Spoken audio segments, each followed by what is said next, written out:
வணக்கம். விடுதலை சிறுத்தை கட்சியின் தலைவர் நாடாளுமன்ற உறுப்பினருமான தொல் திருமாவளவன் அவர்களுக்கு இந்த பதிவை நான் சமர்ப்பிக்கிறேன். உங்களை போன்று தரம் தாழ்ந்து ஒரு சமூகத்தையோ அல்லது ஒரு மனிதனையோ நாங்கள் பேச விரும்புவதில்லை. ஆனால் நீங்கள் சொல்வது அத்தனையுமே ஒரு போலி கதைகள் தான். தொடர்ந்து சொல்றீங்க, தொடர்ந்து பண்றீங்க.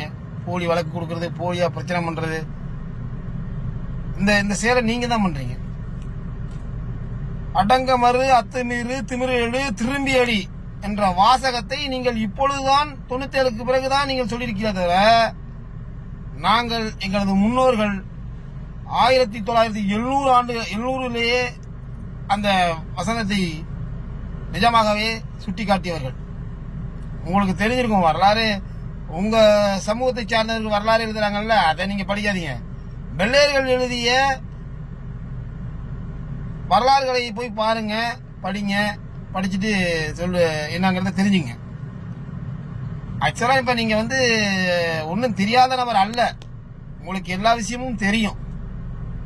தெரிந்தும் அதை தெரியாத போல் போலியான விமர்சனங்கள் செய்வதை தவிர்த்து கொள்ள வேண்டும். நீங்கள் நல்ல ஒரு தலைவர், அதை நீங்க சரியா பண்ணுவீங்கன்னு நான் நினைக்கிறேன். இப்ப 8ஆம் தேதி ஹைகோர்ட் கிட்ட ஒரு சின்ன பிரச்சனை நடந்துச்சு. அதை நான் அந்த காணொலியை நான் பாத்துக்கிட்டு இருந்தேன். அந்த வீடியோ, அந்த வண்டி அந்த வேகத்துல ஏறி இறங்குனது, லைட்டா டச் ஆனது, அவர் திரும்பி உங்களை பார்க்க வந்ததுக்கு விருப்பம் நீங்க தான் தெரிஞ்சவொன்னா அவர் வண்டியை எடுத்து நவுறாரு பாருங்க. நவுற்றிய பிறகு உங்களது கட்சிக்காரர்கள் பின்னோக்கி வண்டியை தள்ளி அடித்தார்களே, அது எந்த வயத்தில் நியாயமானது? எப்படி நியாயமானது? ஆனால் நீங்கள் செங்கல்பட்டு மீட்டிங்கில் நீங்க பேசுறீங்க. அவன் பார்த்தான், 4 அடிதான் அடித்தார், ஜாதியை பார்க்கவில்லை அப்படின்னு சொல்றீங்க. ஜாதியை பார்த்து நான் சொல்லுவேன். உங்களுக்கு தான் அவன் யார் என்று ராஜீவ்காந்தி தெரியாது. ஆனா உங்களுக்கு பின்னாடி தாங்க பாருங்க வக்கீல், அட்வொகேட், அவங்களுக்கு தெரியும்ல. இன்னொரு அட்வொகேட், உங்க அட்வொகேட் ஒரு விமர்சனத்தை வைக்கிறாரு. இவன் ஒருத்தன் பொம்பளை பொறுக்கி ஜட்ஜி கிட்டே இந்த மாதிரி பண்ணா அப்படின்னு சொல்றாப்ல. கொஞ்சம் கூட நாவடக்கம் இல்லாம நான் சொல்றேன், உங்களுக்கு பிரச்சனையே பெண்களை வைத்து தானே பண்றீங்க. பெண்களை வைத்து தான் பிரச்சனை பண்றீங்க. பொம்பளை இல்லாம நீங்க பிரச்சனையே பண்றது கிடையாது. பண்ணுனா பொம்பளை, இல்லைன்னா ஜாதி. இந்த சமூகம் பின்னோக்கி போனதுன்னு நீங்க சொல்லிட்டு இருக்கீங்க, சரிங்க. அவங்க உயர்த்துங்க, தப்பு கிடையாது. ஆனா நீங்க உயர்ந்துங்கிறதுக்காண்டி இன்னொரு சமூகத்தையோ இல்ல இன்னொரு மனிதரையோ தாக்குவது, பேசுவது நாகரிகமற்ற செயல். எதை செய்தாலும் நீங்கள் போலியா தான் செய்றீங்க, உண்மையாவே செய்யறது இல்ல. என்ன காரணம் எனக்கு தெரியல. நீங்க ஒரு நல்ல தலைவர், 97ல இருந்து கட்சி ஆரம்பிச்சு போயிட்டீங்க. 90ல இருந்து 97ல இருந்து ஆரம்பிச்சு போறீங்க. உங்களுக்கு அந்த காலகட்டத்தில் எப்படி இருந்திருக்கும், இந்த காலகட்டத்தில் எப்படி இருக்கு? நீங்க ஒரு பொதுப்படையா வந்துட்டீங்க. அப்ப நீங்க என்ன பண்ணிருக்கணும்? நீங்க மேடையில பேசுறதே ஒரு ராஜீவ்காந்தி அட்வொகேட்டை எப்படி பேசுறீங்க? எங்களுக்கெல்லாம் மறியல் பண்ண தெரியாது, ஸ்ட்ரைக் பண்ண தெரியாதுன்னு நினைச்சிட்டு இருக்கீங்களா?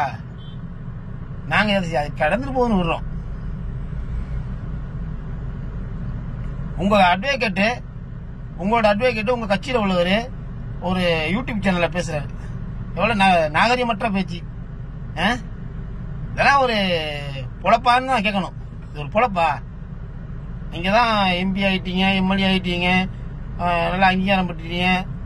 நீங்க எதை பண்ணாலும் அரசு செவி சாய்க்கிறது இல்ல, பாக்குறது இல்ல.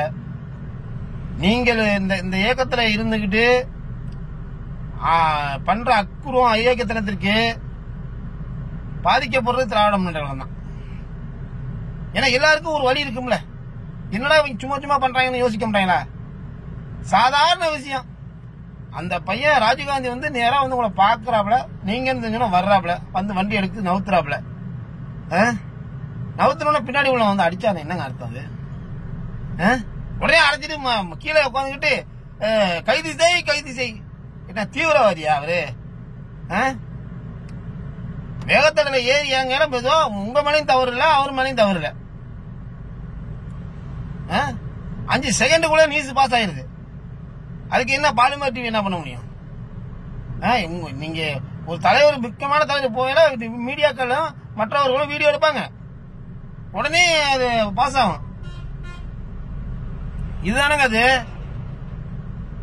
என்ன நாகரிகம்னு தெரியல.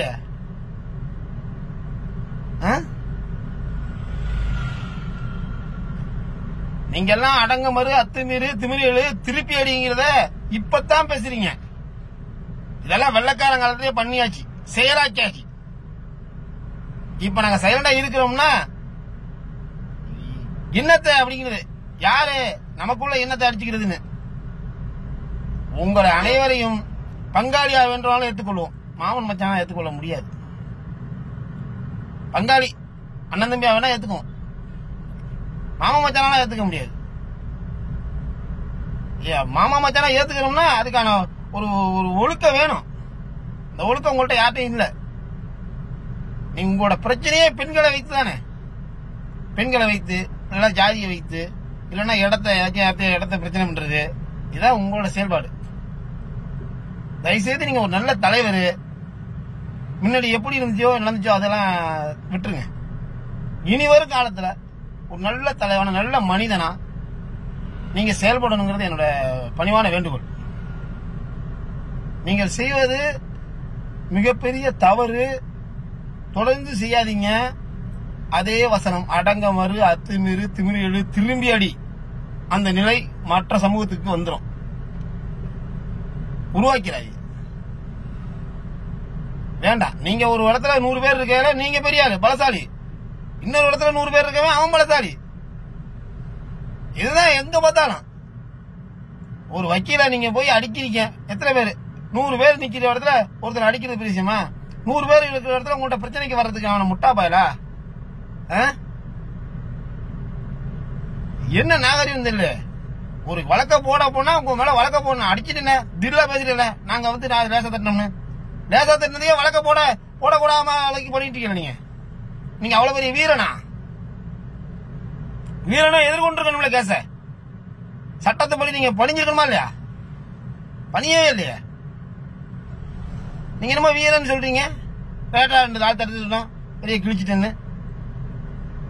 நீங்க 10 பேர் இருக்க 4 தடுத்துட்டீங்க. இங்கிட்ட ஒரு 10 பேர் இருந்தா சரியா அட்டி விழுந்திருக்கும்.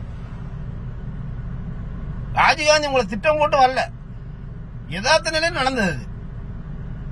யதார்த்த நிலையா தான் நீங்க பாக்கணும். நீங்க ஒரு தலைவனா இருந்து அதை சரி பண்ணிருக்கணும். நீங்க சொல்றீங்க நாங்க பார்க்கவே இல்லை, அவன் முறைச்சிக்கிட்டுலாம் நிக்கல. அவர் வண்டியை நவுத்திக்கிட்டு தான் வந்தாரு. நவுத்திக்கிட்டு இருந்த வண்டியை ஒருத்தன் வந்து தள்ளுறான், லூசுப்பாய ஒருத்தன் தள்ளுறாங்க. உங்க லூசுப்பாய ஒருத்தன் அவன் தான் தள்ளி விட்டான். தள்ளதுக்கு அப்புறம் தான் அந்த இதெல்லாம் நடந்துச்சு. அதுக்குள்ள நீங்க உடனே சங்கிகள், பொங்கிகள், நீங்க எந்த சங்கி? நீங்க தொடர்ச்சியா தமிழகத்துல தீவிரவாதத்திலிருந்து திருடன் வரைக்கும் நீங்க தான் சப்போர்ட் பண்ணிட்டு இருக்கீங்க. எவன் மட்டும் இடத்த ஆட்டையா போடுறது, எவன் மட்டும் பொண்ணை போய் இது பண்றது, இதுதானே உங்க கான்செப்ட். எவனே உங்க நாள யாரு நிம்மதியா வாழ்ந்தா? நிம்மதியா வாழ வச்சிருக்கீங்க. ஒருத்தர் நிம்மதியா வாழ விடுறது இல்லைங்க. ஒரு கட்டம் இருக்கு, எல்லா சமூகத்தையும் சேர்ந்த SC ST இல்லாத OBC மக்கள் ஒரு நாள் கோபம் கொள்ளுவான். அன்னைக்கு நீ தாக்க முடிய முடியாது, எனக்கு நல்லா தெரியும்.